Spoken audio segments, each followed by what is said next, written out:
La terminó sacando barata.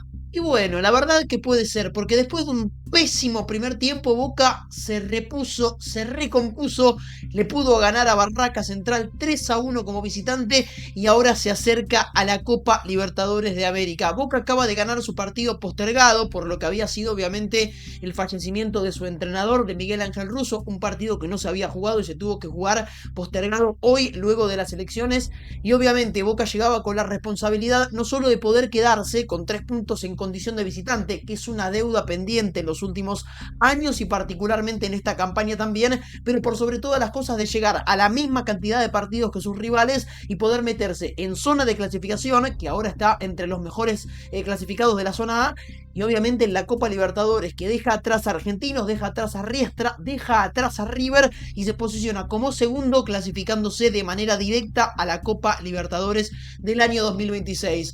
Fue un partido donde Boca la termina sacando barata, lo termina resolviendo, lo termina imponiéndose en el segundo tiempo, porque la realidad es que daba la sensación de que en un momento la situación estaba para otra reacción, otro análisis caótico del ahora Boca de Úbeda, porque jugó un primer tiempo pésimo. Pésimo es la palabra, realmente.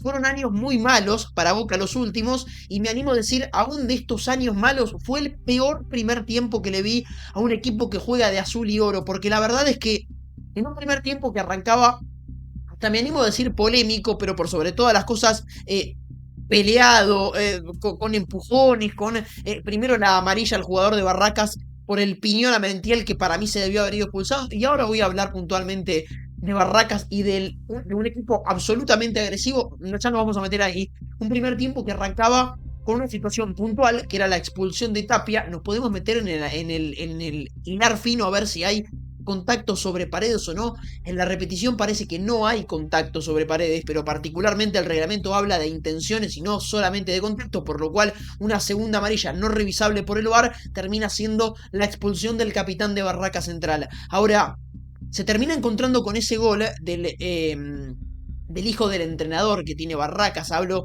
obviamente del lateral por la izquierda, de Insúa, que termina quedando como capitán. Un gol de otro partido, que la agarra de volea de 3 cuartos de cancha y se la clava en un ángulo a Marquesín, que no tiene la responsabilidad, pero sí es cierto que da la sensación de que estaba quizás un poquito mal parado. Y el partido se predispone obviamente de una manera en la que tenías un Barracas con 10 futbolistas y que se tenía que defender para cuidar el resultado. Todos los papeles que había tenido Boca antes de entrar a jugar el primer tiempo los termina obviamente quemando por las situaciones naturales de un partido que se predisponen de una manera en la que era imposible prever que eso iba a pasar, por la expulsión y por el gol de otro partido que termina siendo Insúa el jugador de Barracas.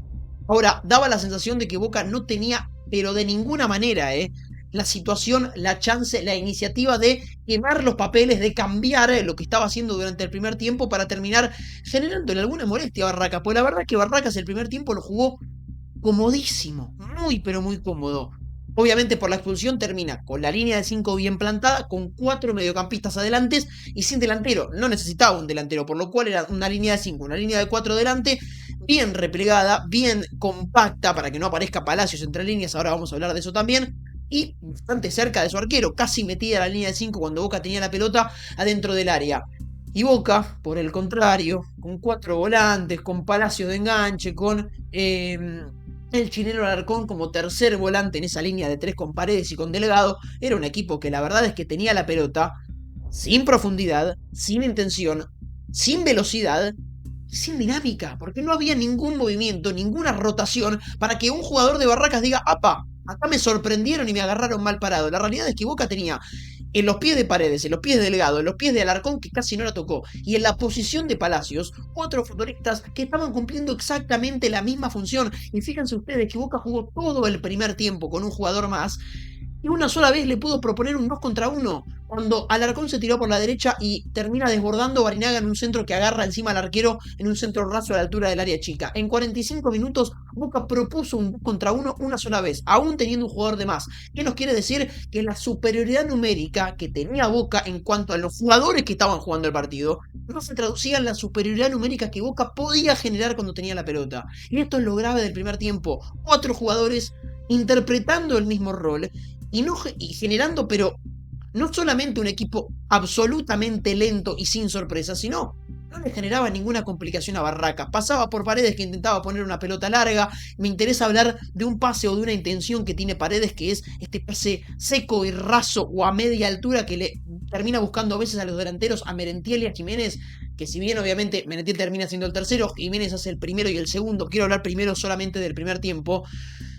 Paredes termina buscando con una intención, y ustedes si se fijan en Merentiel y en Jiménez, termina muchas veces controlando mal la pelota y teniendo un control que los termina perjudicando a la siguiente acción. La realidad es que el primer tiempo de Boca fue de lo peor, de lo peor. Y daba la sensación de que Úbeda, bueno, tenía que mirar el banco de los suplentes. Yo si hubiese sido él, hubiese movido antes de que termine el primer tiempo. Pero puntualmente movió. Y ahora vamos a pasar al segundo tiempo donde de alguna manera la cosa cambia. Boca termina mejorando. Boca termina imponiéndose por sobre Barracas, y sucede esto de lo que yo les digo. Boca daba la sensación de que no tenía de ninguna manera la chance de romper con la monotonía, de romper con lo que había pasado en el primer tiempo. Bueno, se termina resolviendo de la mano del ingreso del Changuito Ceballos.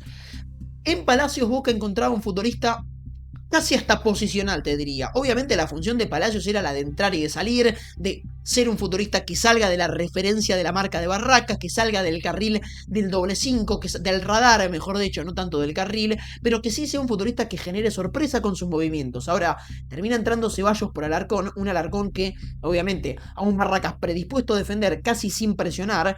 A Boca le sobraba un futbolista que tenga la pelota porque estaba cumpliendo exactamente el mismo rol que Paredes y que Delgado, y además no servía para generar superioridad numérica por la derecha, ni tampoco proponer ningún 2 contra 1, lo había hecho una sola vez en todo el primer tiempo, por lo cual el ingreso de Ceballos era lógico. En un partido en donde Boca necesitaba empezar a sorprender un poco más a Barracas, necesitaba un futbolista que rompa la monotonía con una gambeta, con un cambio de ritmo, o por lo menos con su posición, generarle una preocupación más a la defensa de Barracas, en un jugador que se movía un poco más y que pedía la pelota con algún otro movimiento que no lo tenía el chileno Williams Alarcón. La realidad es que Boca termina mejorando mucho. ¿De la mano de quién? Del Changuito Ceballos. Para mí, Ceballos, después del partido de hoy, que termina pagando con una asistencia, y por desgracia para él no pudo hacer un gol, creo que se termina ganando de manera absolutamente confirmada la titularidad.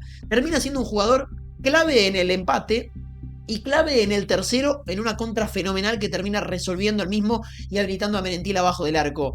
Con la salida de Palacios todavía se potencia más la posición de Ceballos. ¿Por qué? Porque Palacios pasó de ser un futbolista que no entraba y salía y que le era fácil de marcar a Barracas por el poco despliegue que tenía, por el poco ritmo de juego y demás. Obviamente sale porque estaba amonestado y porque era un riesgo de quedar 10 contra 10, y también eso es lógico y se entiende, pero la realidad es que Ceballos, de la manera en la que se para y de la manera en la que él propone jugar para este partido, era lo que Boca necesitaba. Un futbolista que se pare ahí, entre los volantes y los delanteros, que sea una opción de pase y que además tenga movimientos, que entre, que salga, que genere un espacio, y con el 1 contra 1 con la gambeta termine generando por lo menos una rotura de la monotonía de Boca y que termine generando lo que generó en el gol. No con una gambeta desorbitante, sino con el ir para adelante, con trabar esa pelota y dejarlo mano a mano Jiménez, que después muy bien lo cambia por gol. El cabezazo después en la segunda termina resolviendo el partido, y ya con otra calma, con otra amplitud, con un juego mucho más abierto y demás, Boca termina obviamente con el ingreso de Ander Herrera jugando bien el partido, teniendo 3 volantes centrales que toquen bien la pelota, que se hagan cargo, que la tengan. Obviamente hay que analizar que Barracas es un equipo mucho peor que Boca y que además ya estaba cansado por haber aguantado el resultado y jugando desde hacía casi 70 minutos con un jugador menos. Pero la realidad es que Boca termina el partido jugándolo bien. Lo que había sido para mí el peor primer tiempo del año, uno de los peores de toda la gestión Juan Román Riquelme, me animo a decir, porque el primer tiempo de Boca fue espantoso, realmente malo, termina resolviéndolo y jugando un buen segundo tiempo, terminando resolviendo un partido importante y terminando jugándolo bien y metiéndose en puestos de copas, dando buenas sensaciones.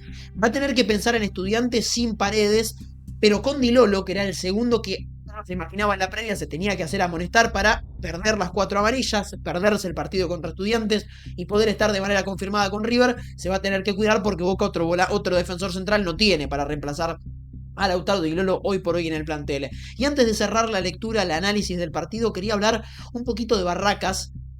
Entiendo que juegue como juega porque tiene menos recursos que Boca, porque tiene menos plantel y demás. Ahora, es la primera vez que en el fútbol argentino veo un equipo malo.